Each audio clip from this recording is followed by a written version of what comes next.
السلام عليكم ورحمة الله وبركاته. ازيكم يا حبيبي؟ عاملين ايه؟ يا رب تكونوا بخير. كل سنة وانتم طيبين.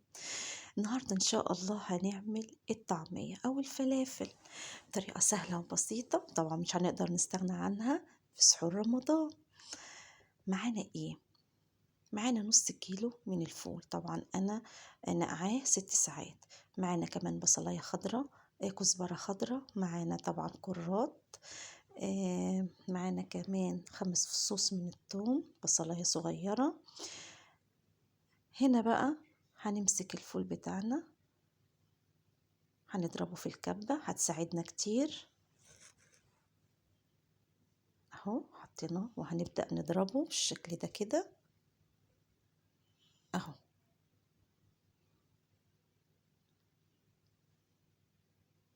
وده شكله لما ضربناه.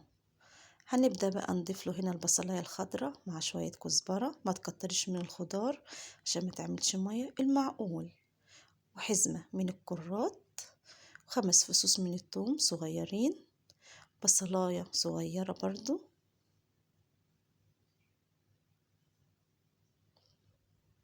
اهي، وهضربهم كلهم في الكبة تاني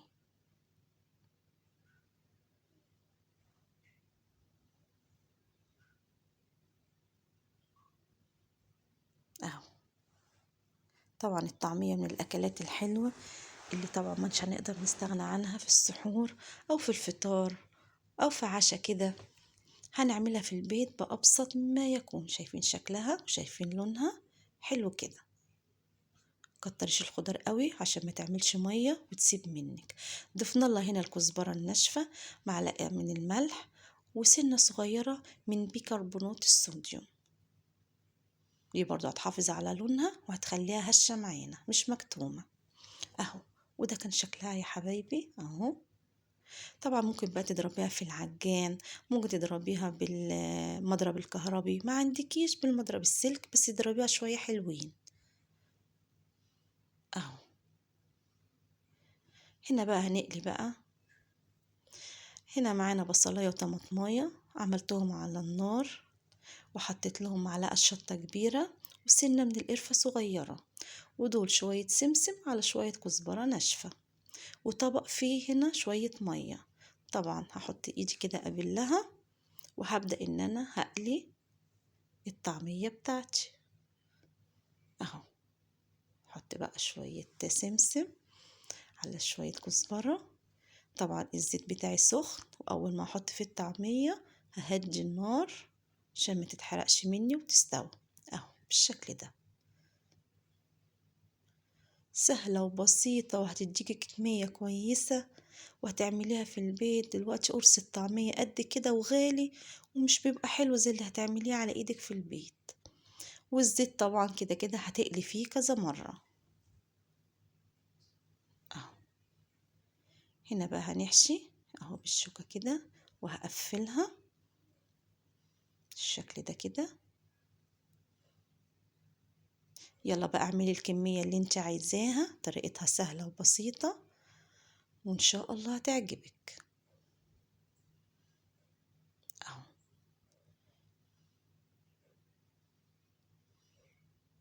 يلا رمضان قرب يا حبيبتي، وكل عام وانت بخير. ويلا بقى جهزيله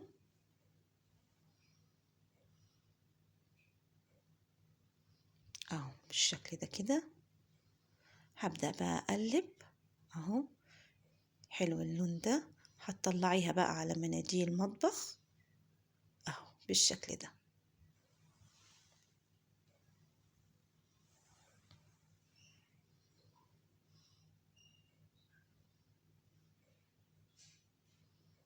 اهو.